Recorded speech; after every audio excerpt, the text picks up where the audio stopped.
ഇടുക്കിയിൽ കാപ്പ കേസ് പ്രതി വെടിയുണ്ടകളുമായി പിടിയിൽ. പുനലൂർ സ്വദേശി ജയനാണ് വാഗമൺ പോലീസിന്റെ പിടിയിലായത്. ഉപയോഗശൂന്യമായി കിടന്ന KTDC ഗസ്റ്റ് ഹൌസിൽ ഒളിച്ചു താമസിക്കുകയായിരുന്നു ഇയാൾ.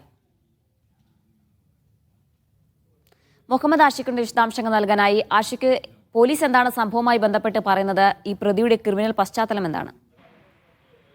ജിന, നിരവധി കേസുകളിൽ പ്രതിയായിട്ടുള്ള കൊല്ലം പുനലൂർ സ്വദേശിയാണ് ഈ കാപ്പ കേസ് പ്രതിയായിട്ടുള്ള ജയിൻ എന്നയാൾ. ഇയാൾ കുറച്ചു കാലമായി നിരവധി കേസുകളുമായി ബന്ധപ്പെട്ട് കാപ്പ കേസുമായി ബന്ധപ്പെട്ട കൊല്ലം ജില്ലയിൽ നിന്നടക്കം പുറത്ത് ആക്കിയ ആളാണ്. നിരവധി കേസുകളിൽ പ്രതിയായതിനാൽ തന്നെ ഒളിവിൽ കഴിയുകയുമായിരുന്നു. ഇതേ തുടർന്നാണ് ഈ ഇടുക്കി പോലീസിന്, പ്രത്യേകിച്ച് പീരുമേട് പോലീസിന് രഹസ്യ നിർദ്ദേശം കിട്ടുകയും ഇയാൾ പീരുമേട്ടിലെ പഴയ KTDC ഗസ്റ്റ് ഹൌസിൽ ഒളിവിൽ താമസിക്കുന്നുണ്ട് എന്ന വിവരം ലഭിക്കുകയും ചെയ്തത്. തുടർന്ന് പീരുമേട് പോലീസ്, ഇടുക്കി ജില്ലാ പോലീസ് മേധാവിയുടെ നേതൃത്വത്തിൽ പീരുമേട് പോലീസ് ഈ KTDC ഗസ്റ്റ് ഹൌസിൽ പരിശോധന നടത്തുകയായിരുന്നു. അപ്പോഴാണ് ഇയാളും കൂട്ടാളികളും ദീർഘനാളായി ഈ ഒഴിഞ്ഞു കിടക്കുന്ന ഗസ്റ്റ് ഹൌസിൽ ഒളിവിൽ കഴിയുകയാണ് എന്ന വിവരം മനസ്സിലാക്കുന്നത്. ഇയാളുടെ കയ്യിൽ നിന്ന് നാടൻ തോക്കിൽ ഉപയോഗിക്കുന്ന 3 വെടിയുണ്ടകളും പിടികൂടിയിട്ടുണ്ട്. എന്തായാലും നിലവിൽ ഇയാളെ അറസ്റ്റ് രേഖപ്പെടുത്തി കോടതിയിൽ ഹാജരാക്കുകയും പിന്നീട് റിമാൻഡിൽ വിടുകയും ചെയ്തിട്ടുണ്ട്.